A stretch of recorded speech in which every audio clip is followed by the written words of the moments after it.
on a little different level now with the YMCA too. Yep, that's right. Because our employees are essential and get to keep working, it may not be the case for their daycare workers, or we do know that the school system has gone to a virtual platform. So there was a need for child care for our essential employees, especially first responders.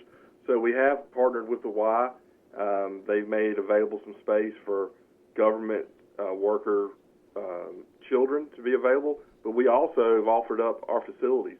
So if they do have overflow and they want to be cognizant of social distancing, we've offered some of our facilities that they could do that and have their population keep a little bit more separate than they normally would. So that's just one example of some partnerships that are out there that have come about. I think one thing we all are looking for when the pandemic is over, or at least a little bit more controlled, and we can go back to what we think is normal.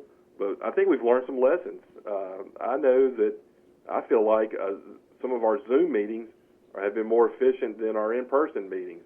You don't have the travel time. You don't have the before and after of the meeting. You can get in and get some business done and be right at your desk to do the next task. So I think we're going to pick up some maybe some good habits that we've learned during this time. Yeah, it sounds like it. I think things are changing in the workplace, that's for sure. And maybe we're seeing different ways to do things, and maybe, like you're saying, Chris, maybe even doing better. That's right. We talked about on the Unchanged that all of our full-time employees were able to stay fully staffed, keep their hours. We did have to cut the hours back on a lot of our part-time employees, really because the facilities they worked at were closed. So with the closed facility, we didn't need them there for opening and closing and running programs. So the majority of our part-time folks have not been working, but they, of course, were eligible for unemployment, and they're eligible to come back to work as soon as we can get those facilities up and running again, which we hope is very soon. Yep. Okay. Let's talk about what's next. I know we covered Leanne. You're talking about the Main Street manager that will be on board soon. But another couple of key positions probably we need to mention.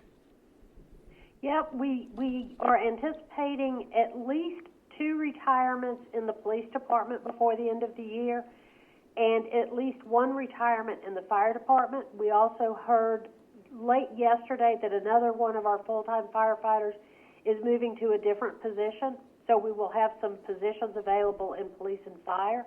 We are currently recruiting for our wastewater treatment plant superintendent.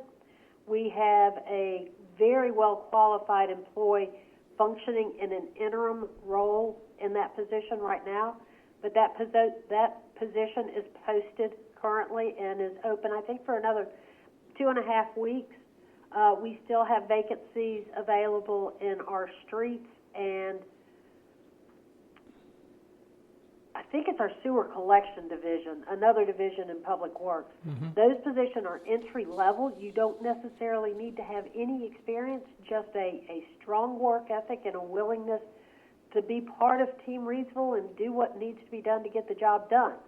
You can access our open jobs at jobs.reidsvillenc.gov and go ahead and put in an application if you're interested in coming and joining us. Okay, sure. Sounds like a plan.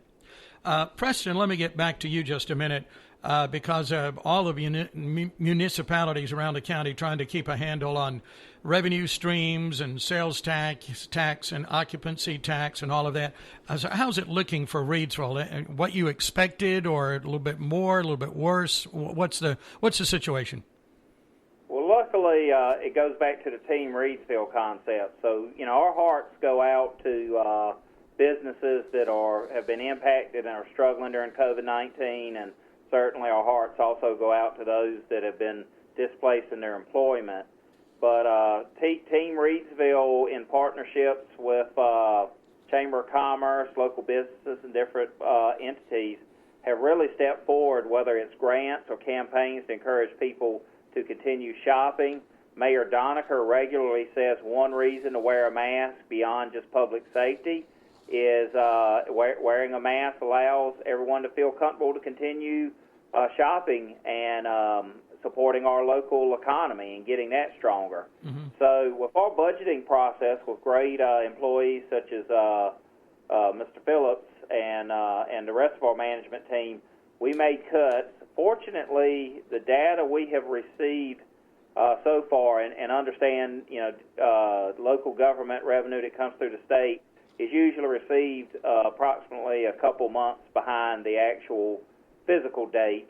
But so far, our revenues, such as sales tax, have not been as low as we were projecting. So that's a positive. Shows our economy is still well, and we're still seeing industrial, commercial, and especially residential construction occurring on a regular basis. So again, our hearts go out to those that have been impacted by it, but the Reidsville local economy has obviously been impacted, but has not been impacted to the level you're seeing of other area cities and other national cities. We're still going along well, and we're still in good financial shape, and that goes back to our city council and our management team, that we have been very responsible of trying to walk a fine line between having reserves for emergencies such as COVID-19 pandemic that nobody hoped would ever occur,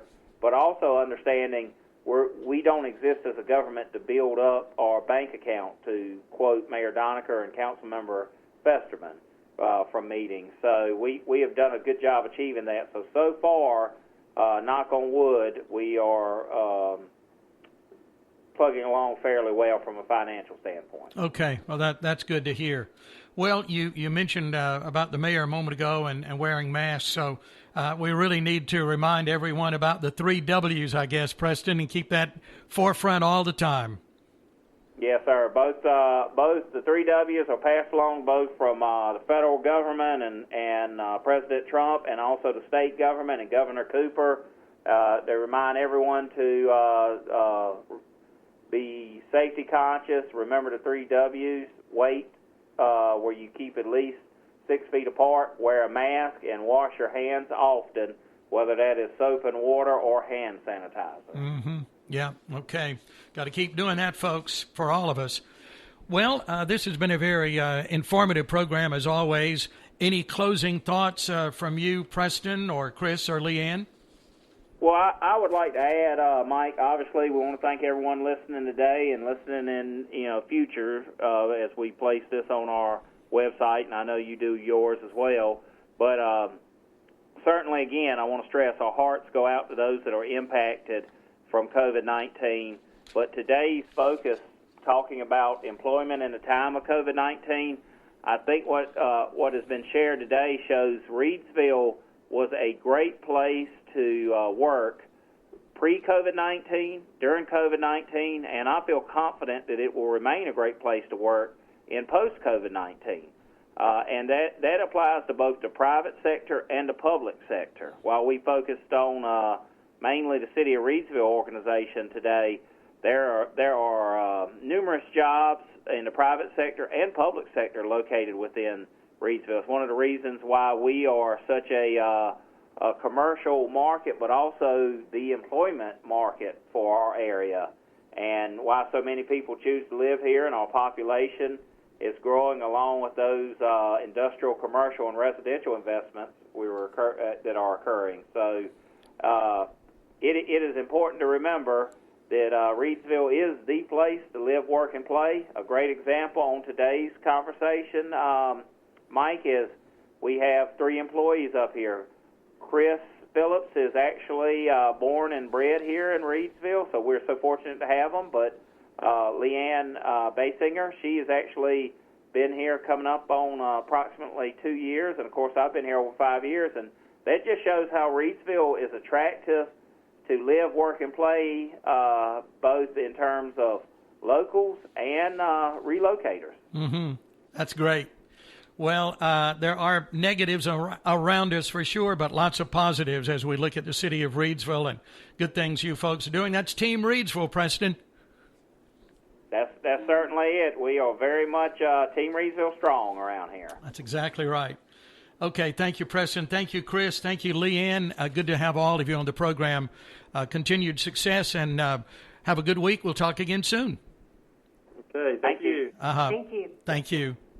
All right, that's our Rise Up Reidsville program for today. Again, Preston Mitchell, Reidsville City Manager, Chris Phillips, Assistant City Manager of Administration and Finance Director, and Leanne Basinger, Human Resource Director for the City of Reidsville. Let me thank our sponsor, and that's the Reidsville Chamber of Commerce and Visitors Center. Diane Sawyer heading up that team and always doing a great job. The office is in downtown Reidsville on South Scale Street, right there on the corner. Regular hours varying now with all of the changes that we're going through, but you can check them out there online at the Reidsville Chamber of Commerce Facebook page. I'm on that right now, just looking at some of the things that Diane is working on, putting together, and opportunities for you to get involved as a business owner, for sure.